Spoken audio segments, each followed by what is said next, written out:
dice, Romanos 12:2 dice que no os conforméis a este siglo, dice, sino transformaos por medio de la renovación de vuestro entendimiento, para que comprobéis cuál sea la buena voluntad de Dios, agradable, buena y perfecta.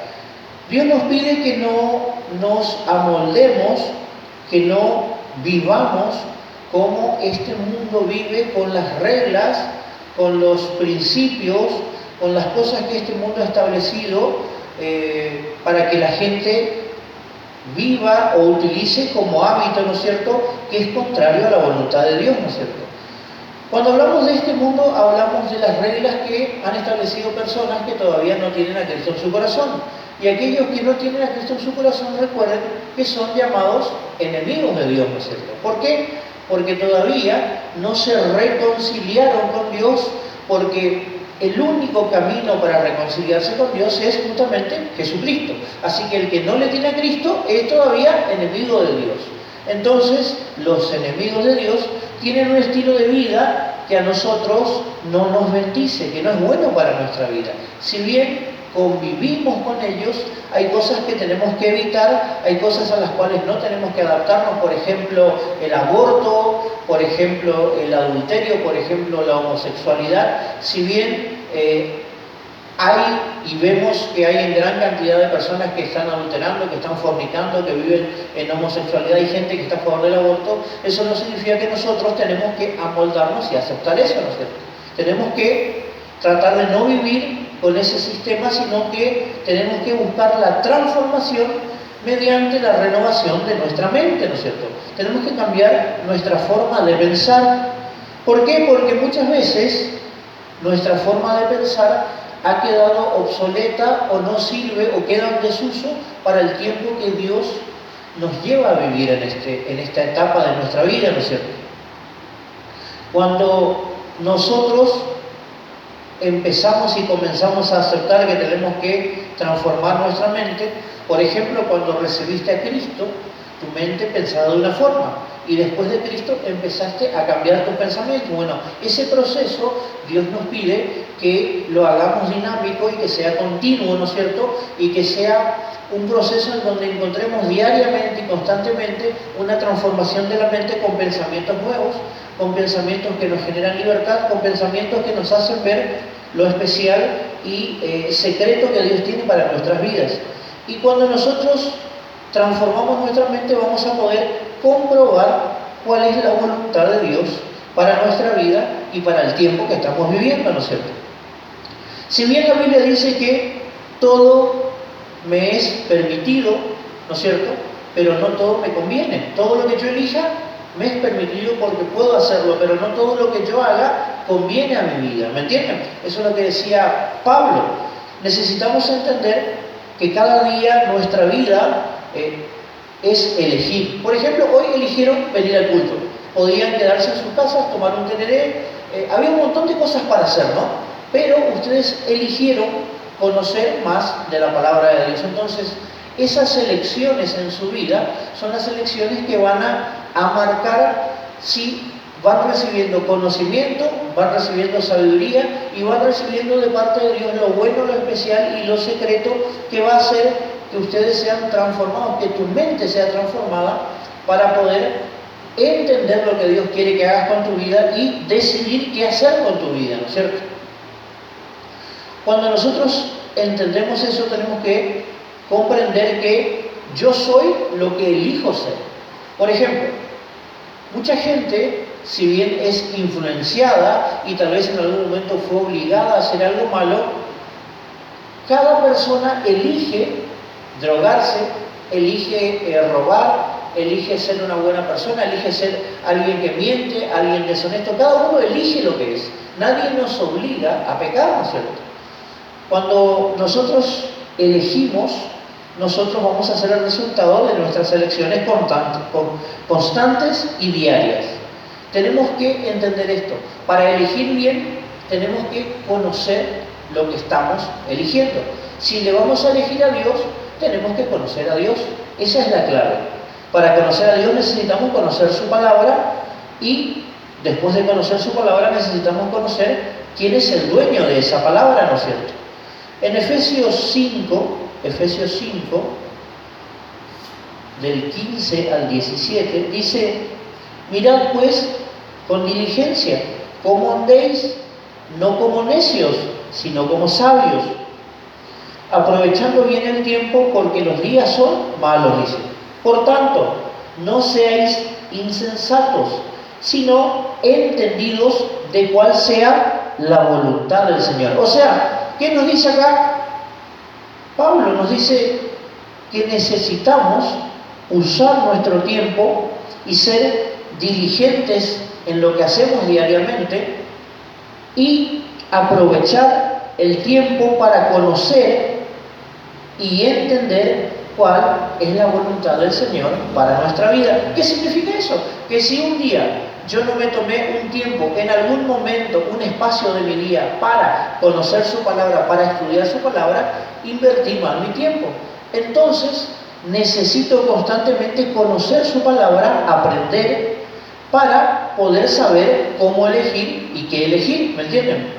Porque en este tiempo, en estos últimos tiempos, el diablo opera con la confusión. Él no puede impedir que las personas tengan acceso a los mensajes, a la palabra, a la enseñanza, a la Biblia. ¿Por qué? Porque el nivel de comunicación está en un nivel global, estamos globalizados, tenemos acceso a través del WhatsApp en cualquier parte del mundo, del Internet, podemos tener acceso a cualquier tipo de información. Pero ¿cómo él trabaja? Trabaja con la confusión, trabaja con falsos profetas, trabaja con personas que predican lo que escuchan y que no estudian la palabra y que no conocen a Dios profundamente. Entonces están enseñando mal, están enseñando en confusión. ¿Y qué es lo que quiere generar el diablo? Quiere generar que vos no conozcas lo que tenés que elegir y en consecuencia tomás malas decisiones y elegís mal.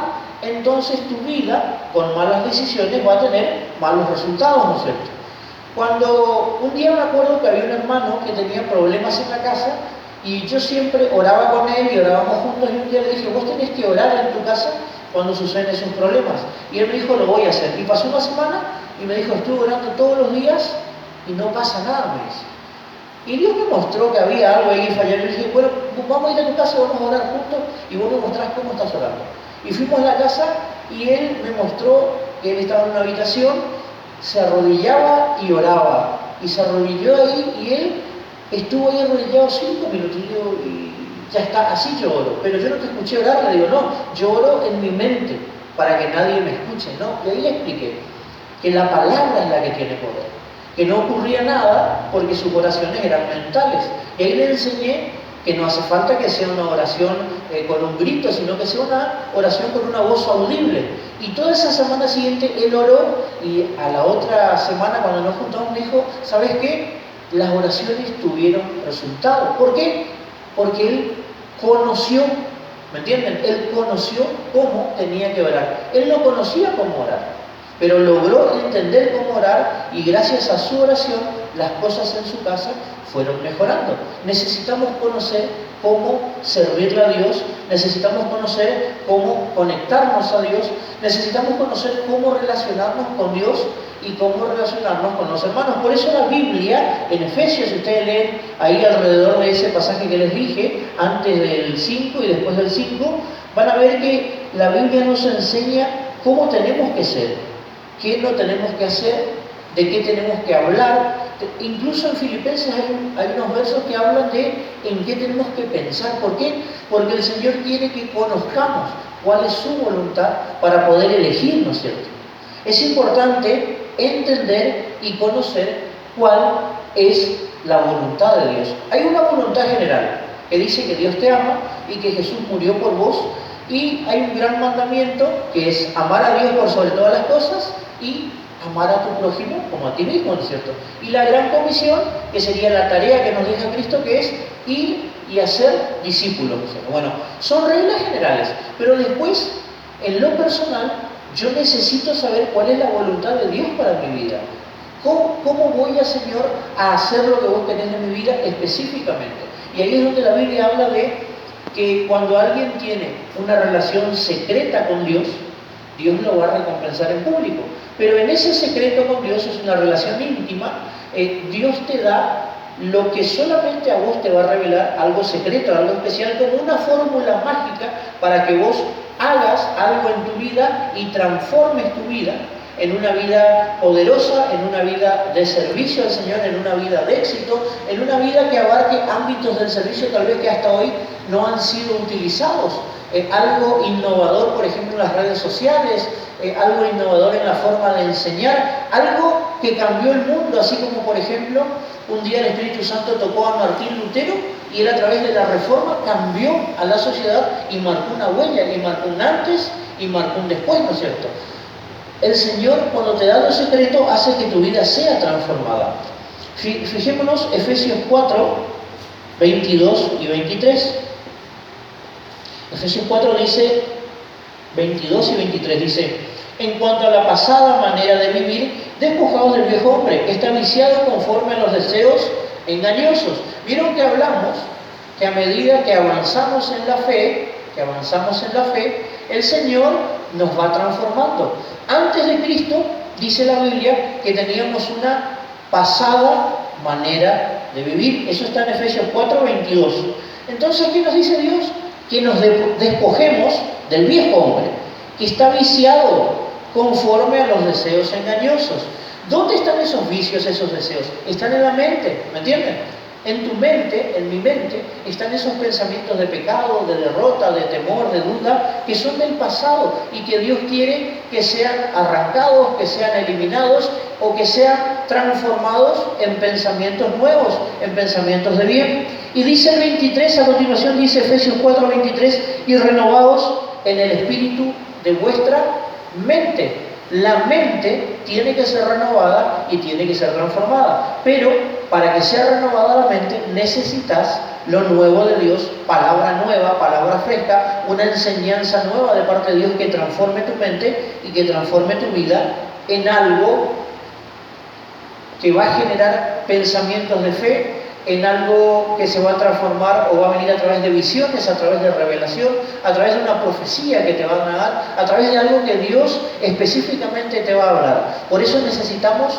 que nuestra mente sea transformada, para empezar a activar nuestra fe de otra forma, para empezar a hablar de otra forma, para empezar a creerle al Señor de otra forma. ¿Para qué? Para tomar decisiones que van a marcar nuestra vida.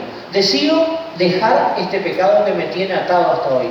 Pornografía, mentira, no sé, lo que te tenga atado, que vos estás sabiendo que es pecado, o conocer más la palabra y descubrir que hay cosas que yo estoy haciendo que, evidentemente yo no lo sabía, pero son pecados.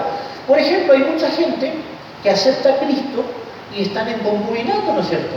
Y vienen a la iglesia y después se enteran que toda relación fuera del matrimonio es pecado, ¿no es cierto? Y muchas veces hemos hablado con matrimonios que nos han contado que la chica y el chico fueron novios desde pequeños y nunca más conocieron a otro hombre ni a otra mujer. Y estuvieron en concubinato, tuvieron hijos, pero esa relación es una relación que no es bendecida por Dios, porque Dios bendice el matrimonio.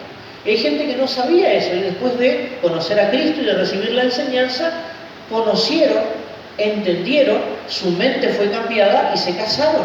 Y a partir de ahí cortaron esa maldición y recibieron la bendición de Dios a través del matrimonio. ¿Me entienden? Necesitamos conocer lo que vamos a elegir. Hay mucha gente que ha venido a la iglesia que creía en la idolatría, en las estatuas, en el gauchito, en la Virgen María, pero un día conocieron a Cristo, entendieron que en la palabra a Dios no le agrada la idolatría, que en realidad esos ídolos son demonios, y renunciaron a esa idolatría y su vida fue transformada. Y todas esas maldiciones y esos pactos que pudieron haber hecho con esos demonios a través de la idolatría fueron cancelados y su vida fue renovada y fue transformada. Por eso es importante conocer qué es lo que vamos a elegir, ¿me entienden? Por ejemplo, ¿ustedes se casarían con alguien que no conocen? No. ¿No es cierto? ¿Por qué? Porque para casarte con alguien necesitas, ¿qué cosa? Conocerlo. Necesitamos conocer la palabra de Dios para entender cómo se mueve el mundo espiritual. Y cuando nosotros entendemos cómo se mueve el mundo espiritual, vamos a necesitar conocer quién es el que gobierna el mundo espiritual, que es Dios. Y cuando conocemos a Dios, Dios nos va a revelar lo bueno lo especial, lo específico, la voluntad perfecta, agradable y buena que tiene para tu vida específicamente. Y a partir de ahí vas a poder elegir si querés esa vida o no, porque Dios te permite elegir. Esa es la libertad que Dios te da. Podés elegirlo como así no, pero la clave está en que vos, cuando conoces a Dios y conoces lo que Dios te ofrece, vas a poder poner en la balanza qué se gana y qué se pierde al no elegir al Señor. Cerra tus ojos, vamos a orar ahí donde estás. Vamos a pedirle al Señor que Él pueda, a través del Espíritu Santo, el Espíritu Santo que operó cuando Jesucristo murió, operó para levantarlo de entre los muertos, el único poder que es el poder a quien nadie puede enfrentarse, el poder del Espíritu Santo de Dios. El Espíritu Santo levantó a Jesucristo y ese mismo poder opera en nosotros, porque el día en que nos reconciliamos con Dios a través de Jesucristo, el Espíritu Santo nos selló el corazón y, como dijo Jesucristo, está con nosotros todos los días hasta el fin del mundo, hasta que Cristo venga nuevamente.